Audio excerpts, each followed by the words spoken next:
and gentlemen, it's the MPJ New Rock Album Review Show. I'm Nigel, this is Paul, this is Andy, and this is Trish, and we're here to bring you the latest goddamn albums in the rock world.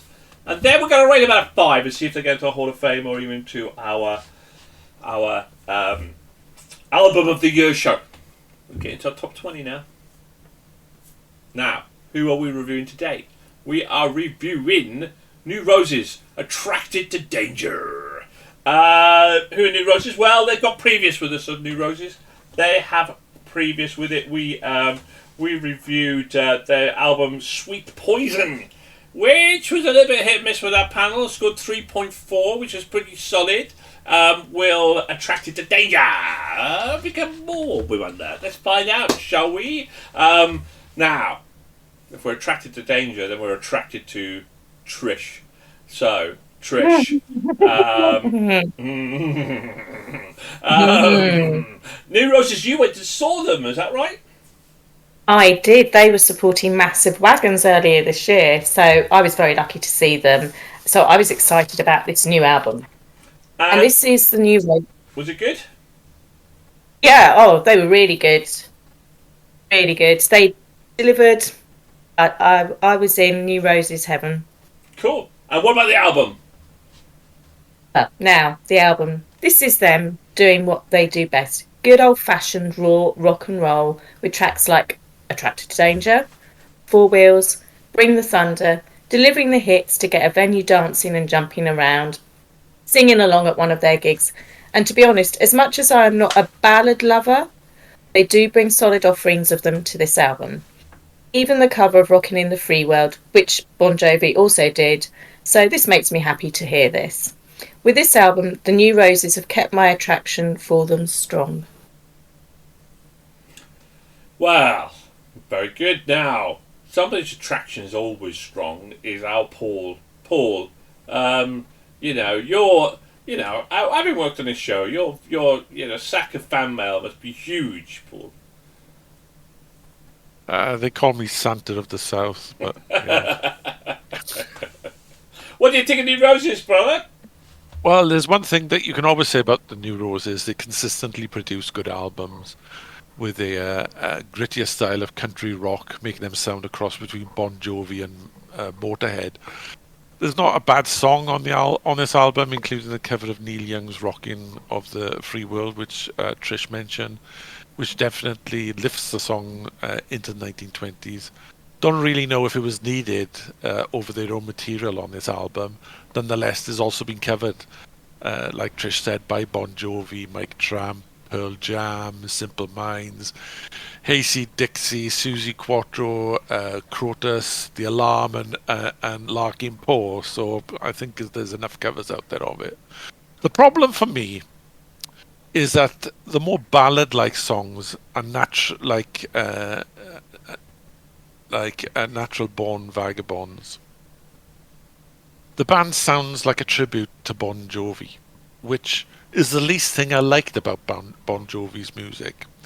Nonetheless, Four Wheels is up there with the best track to drive to.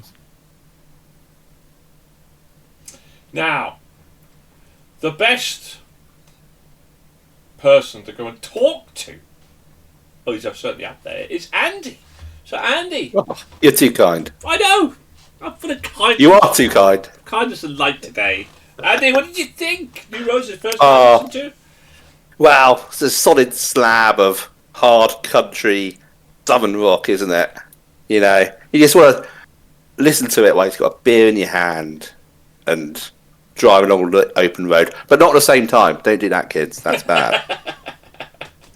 Sort of brings back... Or anybody. That would just be kids, Maybe in America they could get away with that. Down in Alabama or something like that, They don't care so much down there, maybe. But it evokes all those, sort of great US, bands, Aerosmith, Bryan Adams in there, Counting Crows, all that kind of stuff. You got good riffs, you got good anthems, you got good vocals. It was just good.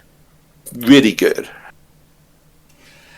Yeah, so the thing is, we all harpen to the likes of Bon Jovi stuff, and the problem is when you're playing this style of music, the foundations have been laid. The DNA is already there with the likes of Bryan Adams, Bon Jovi. All of these bands have laid the DNA, so it's going to be nigh on impossible to bring if you brought in a fresh new sound to this sort of genre, then it isn't the genre. It's ultimately really what we're down to. So what you're looking for from bands of New Roses is to bring the best of all of those worlds and to make it their own. And they certainly do that. They certainly put their foot into hard country rock and then classic rock, and they make it sound really, really fresh and their own style. So yes, there are moments where I go like with Bon Jovi, but it wasn't. And in fact, having listened to Bon Jovi's latest album, I would certainly want to listen to New Roses far more than I would with the latest kind of Bon Jovi album.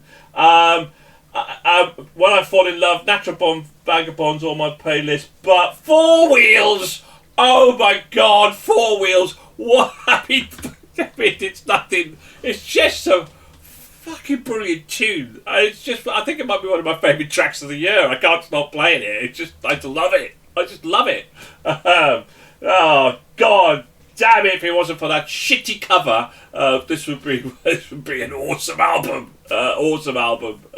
Why did you do a goddamn cover of the free world? Why? What possessed you to even think about doing something that everybody else has done? For God's sake, it's one of my hatreds of listening to albums with these goddamn shitty covers. Anyway, other than that, brilliant. Okay, is it enough to get into our Hall of Fame? Will it be enough to get them into our Album of the Year show? Let's find out then. Trish, what did you give New Roses? I gave them a 4. Ooh, that's surprising. I thought that might be a bit more, but there we go. Paul? For a change, I'm on the same bar as Trish, and I give it a 4 as well. Hello, what's happening here? Andy? 3. Well, no, 3 4s, I should say. Yeah. Nearly a 4.5, but as you said, it's like a well-trod kind of like genre, so I couldn't give it any more than that. 4. If it wasn't for that shitty cover, it would have got a 5 for me. But it was a grower. The album, I just like it kept playing it. A 4.5 from me. Or now this is close. If Mr. Cully gives this a 3.5 or above, it gets into our Hall of Fame, which I think would be fantastic for this band. What a progression that we did. So, good old Chris, give it. I hate him. He'd give it a 3. Oh. I knew it. I hate him. God damn that man. Hate him. I love him, really. 3. I love you, Chris, really, but your music, you need to come into me. 3.9. So Damn. 3.9. Do you know what? I have to say that prior to the show, there was only 4 albums that had got to that 3.9. After yesterday's show, today's show, 6 albums this month just fell short. The 3.9 score. Right, New Rose is one of them. Shame, but brilliant album. And look, big progression. They've gone from 3.4 to 3.9. So for us, it's definitely a vast improvement. And I'll be with you next time, Trish, if they ever come back to the UK. I think they will. Right, okay. Well, thank you very much to my incredible panel, to Paul, to the absent Chris, damn him, to Trish and to Andy. Keep on rocking, and if you want to know more about New Roses, conveniently, there's a whole bunch of text just below the subscribe button. You can hit it while you're there. Go on, you know you want to. Thank you very much, keep on rocking, bye for now.